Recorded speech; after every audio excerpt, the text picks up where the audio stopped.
Hello forever. Aloha and welcome to Hawaii. Are you having a great time? Isn't it wonderful to see all these wonderful distributors who have worked so hard for this last year to earn the trip here, to receive these great bonus checks. The chairman's checks are wonderful. You want to see more of them? Okay, well, don't go to sleep. Don't leave the building because we got more checks today, and make sure you're back here tomorrow because they keep getting bigger and bigger and bigger. You know, I think we all have to be so thankful to God for all of the many blessings that we have and the opportunities in forever. And this trip, this week, we ought to be thankful for the sun and the warmth that we get from it. And we need to be thankful for the full moon. Did you notice this week we have a complete big full moon? Wow, is that exciting? And sure fun to be out on the beach playing in a full moon, isn't it? And then, of course, we're so fortunate to have the beautiful rains because they bring forth beautiful flowers and wonderful fruits, and the trees look so gorgeous, and everybody loves coconut trees, right? Okay, well, we have a lot to be thankful for. You know, I heard so many people say that they took 30 hours to arrive by airplane to attend the rally, and they thought it was a long, long time.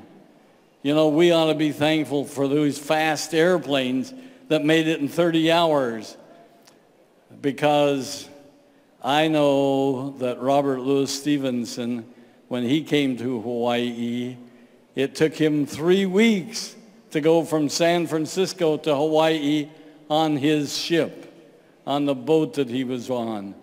And when he went to Auckland, New Zealand, or to Sydney, it usually took maybe 3 months for him to get there. And, you know, mail only arrived by the boat. And I have to tell you that when I was in Samoa, the boat only came once a month. And so you can bet we were there to see if somebody still remembered us. Well, most of all, I want to tell you that I'm thankful for you and you and you. You're the greatest people on this earth. And you're here because you are the very best. And I want to recognize some friends of ours who have been helping us in the philanthropic problems around the world and helping do various things that for people who are less fortunate than we. And I'd like to have Rob Smoot and his wife, Michelle, stand up if they would, where you can see them, or somebody send them out here on the stage so you can get a chance to see them. Because Rob talks to me every single day about what's happening throughout the world in tidal waves, in all of the problems that we know about, and that go through the various countries. And he spends his life helping those people. And so I hope you get a chance to meet him.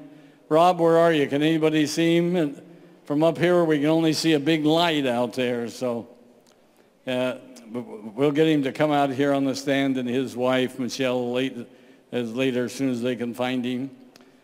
Well, I wanted to tell you a little about the history of forever. Would you like to know more about history of forever? 35 years is a long time. How long can you sit here today and listen? Forever? Well, you know, it's been an incredible journey, and our successes have been fantastic. But with those successes, I have to tell you, there's been a lot of challenges. You know, it hasn't been rosy and every day. It has had its thorns, and it has had the challenges. But they wouldn't need us if it wasn't any thorns for us to overcome, right?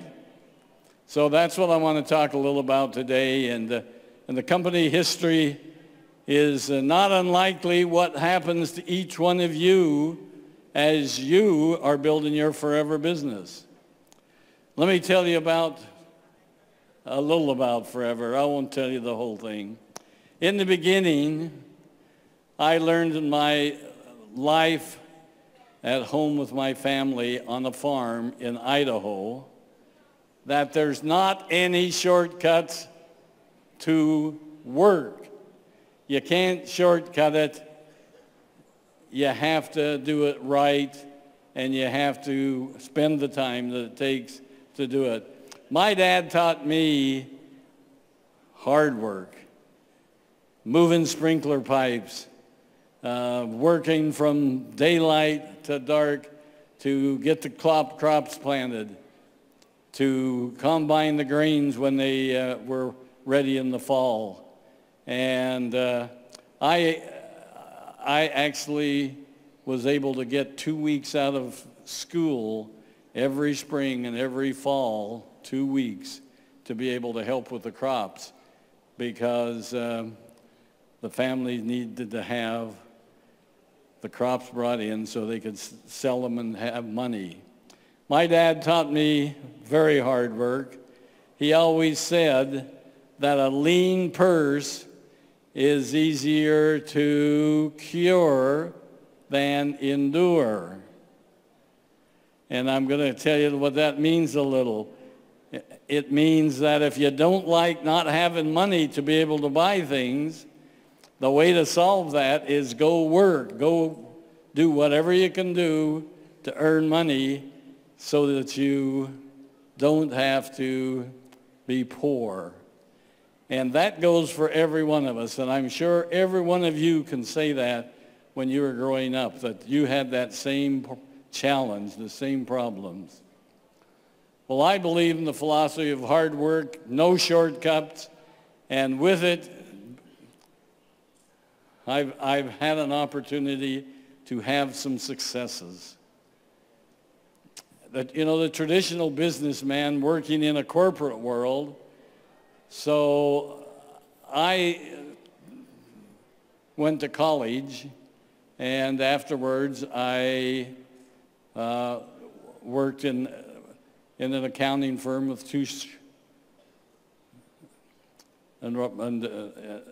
Deloitte and Touche, and I learned how to be a corporate businessman, and I liked it, and I enjoyed it.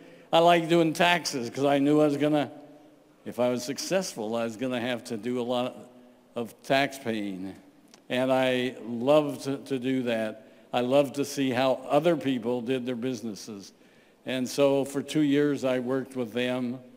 Then I went the real estate business because I loved real estate. I love big buildings. I love lots of land. And I worked for many years in that and business. And that's when I got acquainted with some of my friends who were in multi-level marketing. And they were always coming to me and say, Rex, come and speak to our group on Saturday and tell them how long it took you to get to be a vice president of Del Webb Corporation, which, by the way, was the only New York Stock Exchange company in Arizona. And tell them how long it takes you to make $100,000.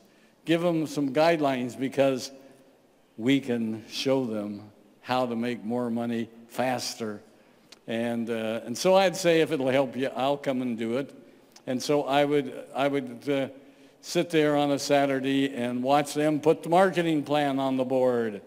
And I'd say, this is kind of pretty good. It's smart. It's smart marketing. It's smart helping people.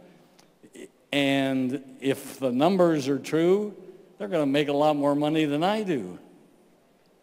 And so I started researching the marketing plans that were in existence at that time, and I said, I can do it better. I can do it so people make more money over a period of time, because I know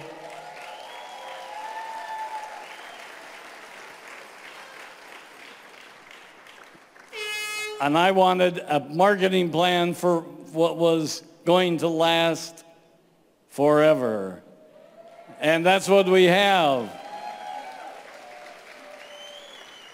You know, I did what most people go out and find a product and say, I want to sell that, and they start trying to sell it, and they have a rough time, and they don't make enough money to pay the expenses.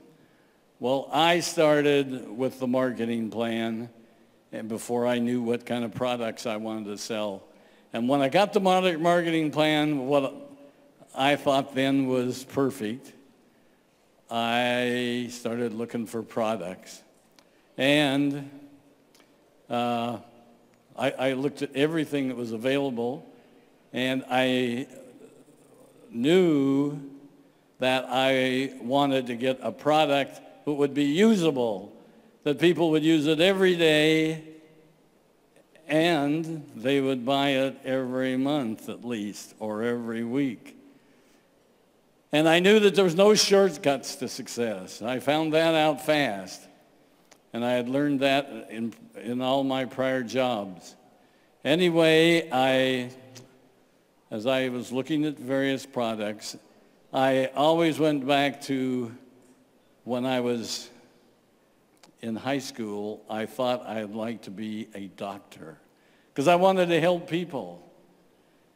And so when I went to college, I thought maybe that would be a good vocation for me to be a doctor. But when I talked to those guys that were graduating, and they told me, well, you got another 12 years of college, I said, wow, I don't think that will work. I've got a wife at home, I've got a boy, and I've got all these other things that I want to do, and I don't think I want to spend 12 more years in college. And so I went with Deloitte & Touche. I went with the Del Webb Corporation, great companies. I learned lots, and I don't regret one day of it. But as I'm looking for the product that I needed, I ran into 3 doctors. They all lived in Dallas, Texas. And they had spent 25 years of their lives developing the stabilization process for aloe vera, where you could take that beautiful, clear gel out of the leaf and you could stabilize it naturally, put it in bottles, cap it, seal it so air didn't get to it, and you could keep it almost indefinitely. And I thought, wow, that is really something. You know, I only knew aloe vera to put on my sunburn when I went water skiing and got sunburned. But it was really good. But I knew it was great because it took away the sting in that. So anyway, I took some of their product. They were already bottling it, and they were trying to sell it in health food stores. Guess what? It sat there on the counter, and you could put your finger around it and dust every place because nobody knew what aloe vera was. Nobody knew what to do with it, and they weren't selling any. And you know, when I told the people at my company at Dale Webb that I was going to sell aloe vera, they said, "Aloe who?" They never even heard of it. Nobody, no wife, no mother had an aloe vera plant in their kitchen. Like today, everybody knows aloe vera all around the world. And so we were very fortunate that I said, give me some of that product to try and I'll take it to people who have ailments. And everybody that drank aloe vera said, hey, I feel better. The pains in my stomach are gone. My tennis elbow is working now. Everybody was happy with it. And so we started with just 3 products. Aloe vera juice, we called it then. Aloe vera jelly and aloe vera lotion. 3 products. We started for almost the first 2 years. But guess what? It worked. Everybody that got some of it worked it, and they shared it with their friends, and pretty soon almost everybody in the United States was trying aloe vera. And I don't know how many of you are here today. I know some of you are here today that started that very first month in April of 1978. 1978, right? How many here today started with us in 1978 or 79? Will you stand up with anybody here and let's see who you are. I think Delma Syndergaard is here. I haven't seen her yet. Delma, you here, stand up. The Herreras, Lydia and the Herreras, I know you're here. I've seen you. The DeBones, Marco and Milagros DeBone is here. How many more are here? Can you see anybody?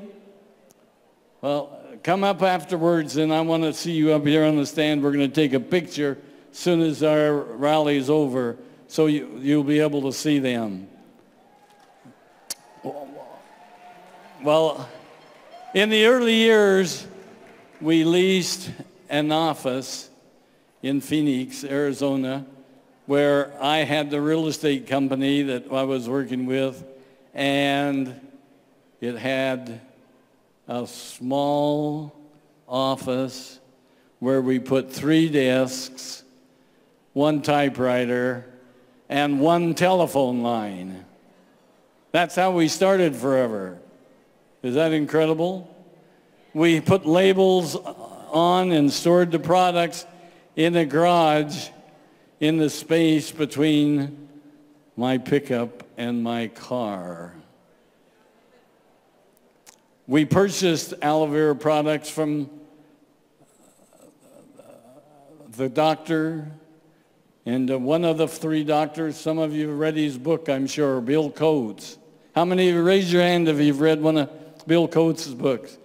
He was one of those 3 doctors. He's still alive in Dallas, but they told me this week that he's ailing, he's been sick, and he hasn't been selling very much product.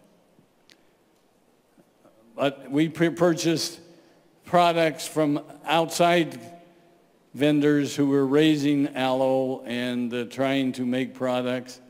And I found out that every month they wanted to raise the price. And if they raised the price, guess what? I had to raise the price to you. And that wasn't a very good thing. And so I went down to South Texas and looked over the aloe vera plantations, and there was only about 6 parcels of land growing aloe vera. And I knew from the very first month that we were going to be needing lots of aloe vera. And so I started buying the existing plantations. Some of them was only 1 acre, 2 acre, 5 acres, 10 acres. The largest one was 20 acres. Is all that there was growing there at that time. And I started buying them. I started buying other land that was good. And so we started planting our own aloe, so we were going to be self-sufficient. And as we went along, we wanted to do new products. And when you go to an outside vendor and tell them you want new products, they think they know everything and they want it done their way, and it was almost impossible to get high quality products. And so we started buying our own building, our own land, and we purchased our first building when we got Aloe Vera of America. Bill Coates actually had one little building of about 2,000 square feet where they were making products in Dallas. And he said, boy, we can make all this product. We can make a lot more than you can sell. And in the first 5 days, he was out of products, and we had to start building a new building of our own. We acquired his building. It was, I should have known, because the address in Dallas was Easy Street. And I can tell you it wasn't easy. There was nothing easy about it. And it never got easier until we built a big plant and processing plant there, and in order to take care of all our business. And the reason why we've been successful is because we hired great people that are smart and knew what they were doing and wanted to work hard and wanted to get ahead in life. And some of those that I hired, you know, because Navaz is here today. Navaz was with me with Del Webb. She helped draw up the corporation papers. She helped do everything in getting the company started. And R.J. Lloyd, most of you know R.J., our attorney. R.J. started with us, and he would be here today, but he had to have a little surgery done this week and yesterday, and we checked on him, and he's doing fine, and he told me to tell you all hello and look forward to seeing you in the near future. And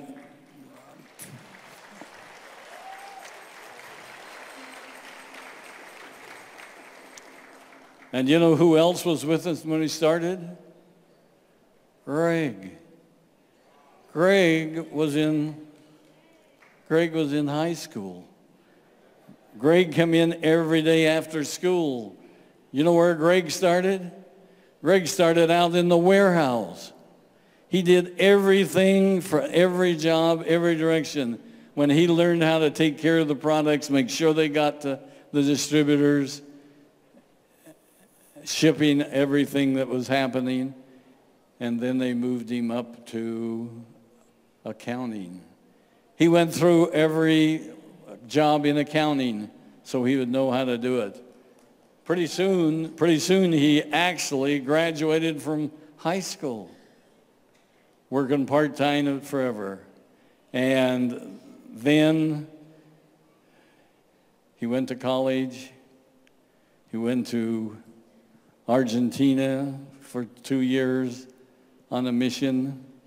He did everything that we needed him to do. He was a gopher for his first 10 years of his life, I think.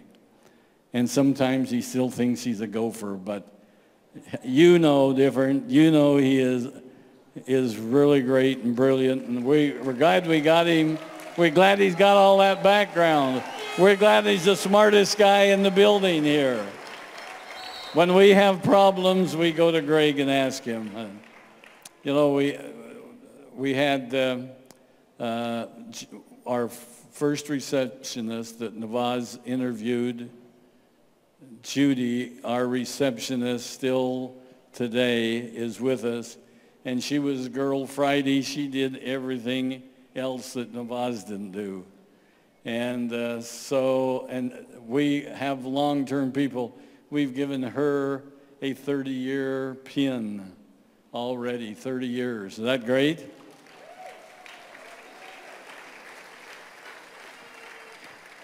We purchased one building in Tempe. We had to get out of that little one-man office, three-man office. Only 3 people could be in at one time. And we bought a building in Tempe. And when we bought it and moved in, guess what? We found out it was too small. And so we had to rent some more space in the building next door. And then we kept growing. We were growing so fast that we were just hoping that we were shipping aloe vera and not honey or something else. But we then purchased another building in Tempe that was 5 times larger than the first one.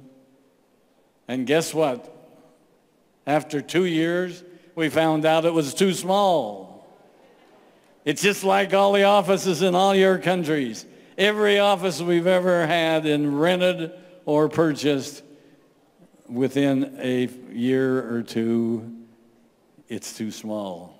Because you're doing such a great job in expanding, bringing new friends in, and we like that. And so if you haven't had a new office, a new expansion, a new addition, maybe you're not doing the program right. Remember, this is a fun business, and if you're not having fun, you might be doing something wrong, right? Okay, so if you listen to everything that you're told this week, you'll be doing the business right. Well, in 1982, we purchased Robeson Honey Bee Products, and that really expanded everything. We were now selling pollen, we were selling propolis, we were selling royal jelly, we were selling honey, and we had bees going every place. We had all the bees in Arizona going up to Grand Canyon, collecting all of the honey and all of the pollen that they could get. And it didn't take us very long to find out that we now we are buying pollen and propolis from all over the world, and honey from all over the world, and from China to Spain, and you're selling the products that are really the very finest. They are giving people better health, which is really good. Our international expansion started into Canada in 1980, Malaysia in 1982, in Japan in 1983.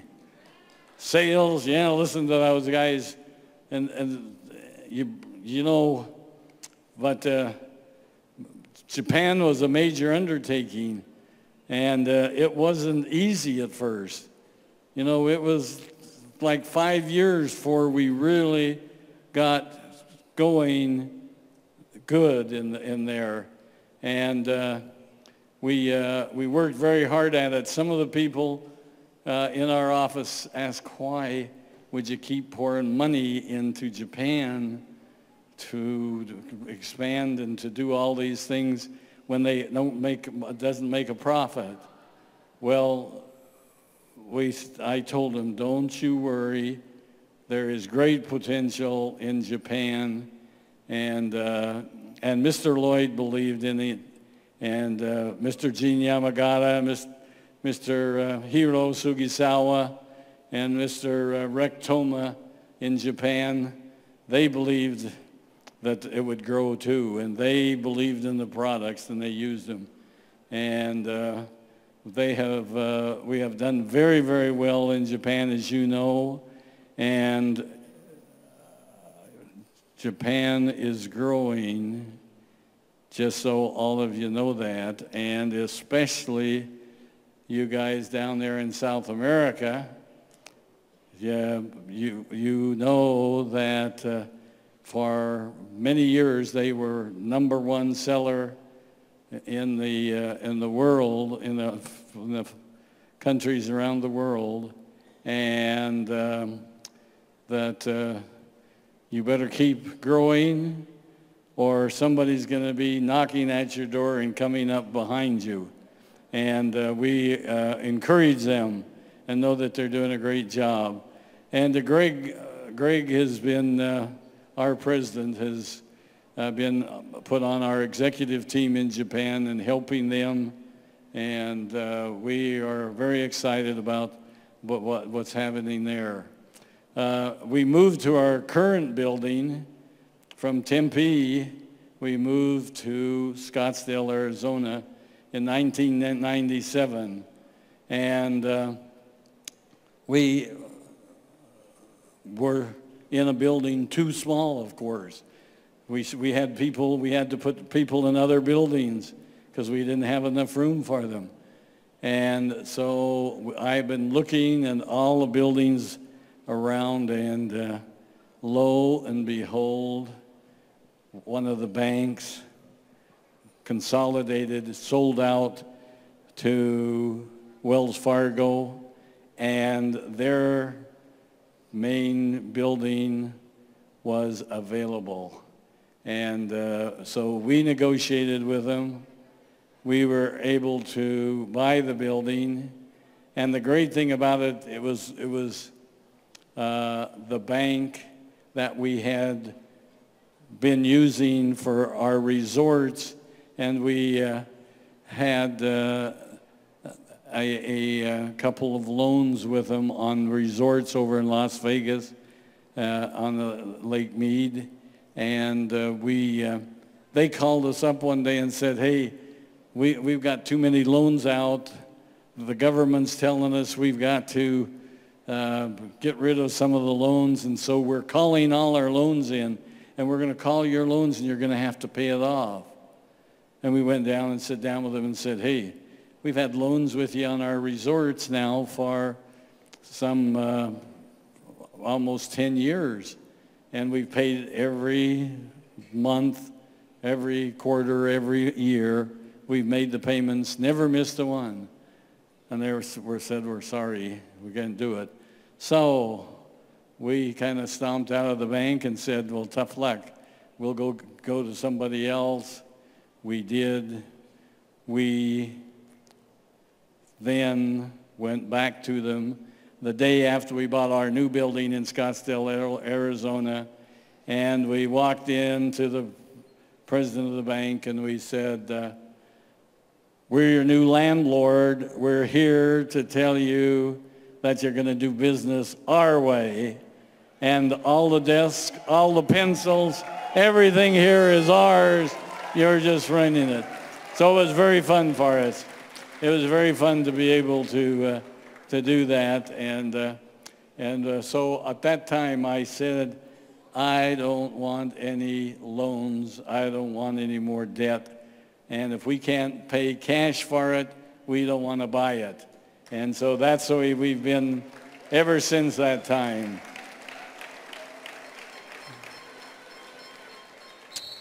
And I also learned another thing. I learned that never burn your bridges. Always be careful of how you treat other people on the way up, because you'll probably meet them again on the way down. And so that was a good one for us. 1998, we're still growing and expanding into all the countries. And our sales topped $1 billion at that time. We continue to build our executives group and our worldwide leadership team that you guys know. And one thing we learned, that successful business is never a one-man operation. And especially in forever, you need to work together as a team. You need to help each other. You need to encourage each other, because sometimes it just gets downright hard to keep going every day with all of the people throwing things at you. Today, we have a new 280,000 square foot facility in Ava, in Dallas, and Aloe Vera of America. When I say Ava, is Aloe Vera of America, who makes our products. And they do more than 8 million gallons of aloe vera annually. 8 million gallons annually. Is that a lot of aloe? Man, you could swim for months in that much aloe, couldn't you? Now remember that we started on Easy Street with only 2,000 square feet, the building.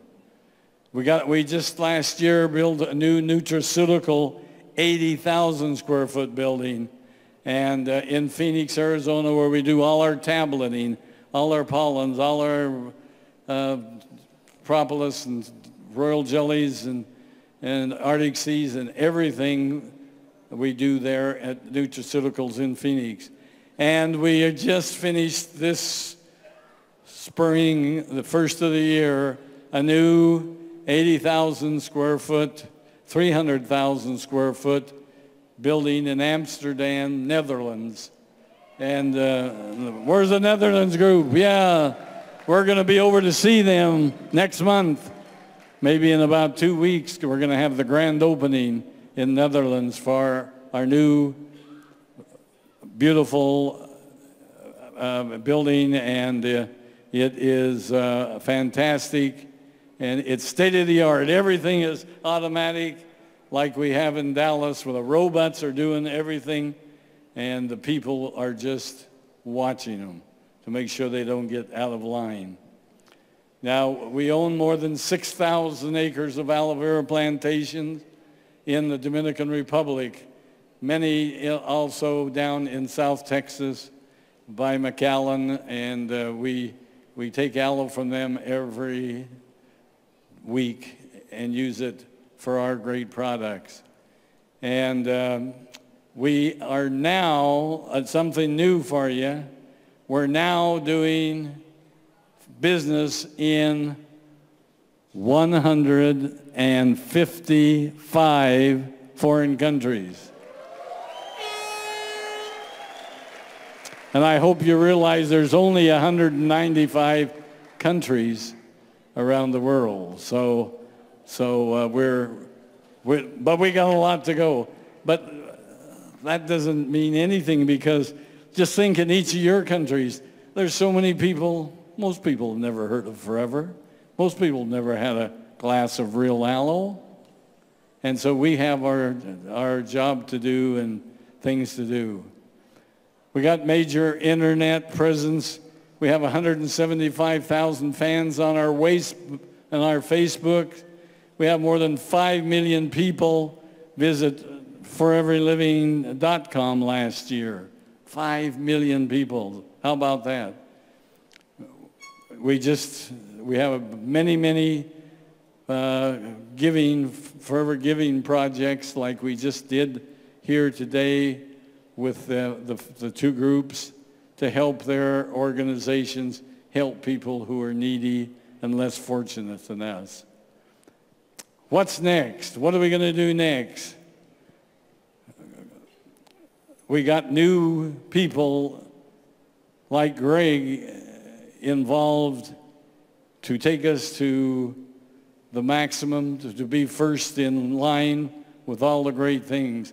Our Eagle Manager program is building our next generation of distributors leadership, our future 20K distributors. We're going to continue to create the world's greatest products, new products. You like our new products?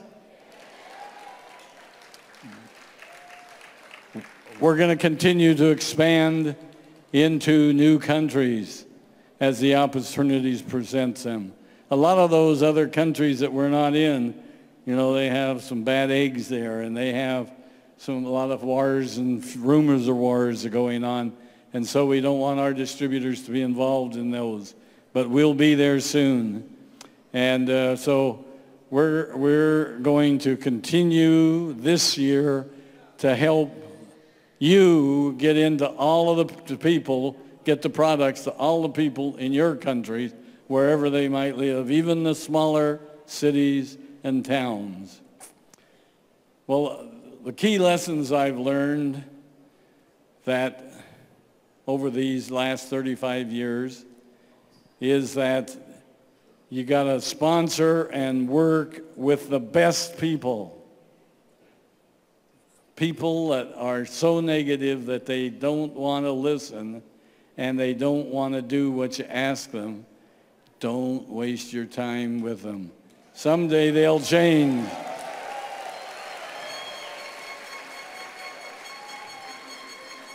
Sponsor and work with the best people. That'll help you get to the top fastest. Build it right, and don't try to shortcut it. And remember the movie, if you build it, they'll come. We're going to build it, and we know you're going to come with new people. Gain control of the process in your business and build for the long haul. Create a long-term strategy, not short-term gains like other countries, other companies have. We're in it for the long haul. And most importantly, smile. Remember what Greg told us? Smile, smile. Attitude is everything. Positive thinking is contagious. Be a positive thinker, and people will want to be a part of you if you make it fun. Remember, our business is a fun business. Wear your pins. And remember what I told you about Lays, how they're so important in Hawaii, in Samoa, in all the other countries in the Pacific, and other countries around the world use Lays. Wear them with pride. Make sure you take them home and tell people, tell all your downline people what a Lay's about, what the people do. It helps them be together. It helps them work together because they're all wearing the same Lay, and they all are shooting for the same pins. And so remember to wear your pin and be working towards your next level, because that's important for you to get bigger checks. Well, remember that I've told you 100,000 times, the power of forever is the power of love. I love you all.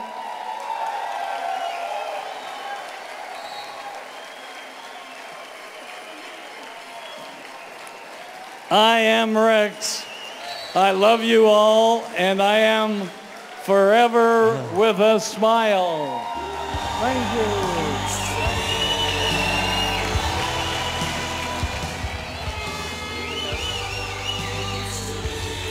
Rex, thank you so much. Please welcome to the stage, Miss Ruth Maughan. Come on, guys, a big round of applause for the lady that's been behind all of that supported Rex through all of those years of challenge and struggle. And guess what, Rex? Look behind us. Remember, it's our birthday, our 35th birthday. Congratulations, Rex, Ruth. And I wonder if you guys want to join us in singing happy birthday to these great people. Can you help me with that? Okay, ready? And you know my voice is terrible, so I apologize up front. But on behalf of all of us, we want to thank you both from the bottom of our hearts for sacrificing so much, enable us to have such an opportunity 35 years later. We appreciate it. Do we appreciate it? Okay, ready? We have to do the English version. 1, 2, 3. Happy birthday to you. Happy birthday to you. Happy birthday, dear forever. Happy birthday to you.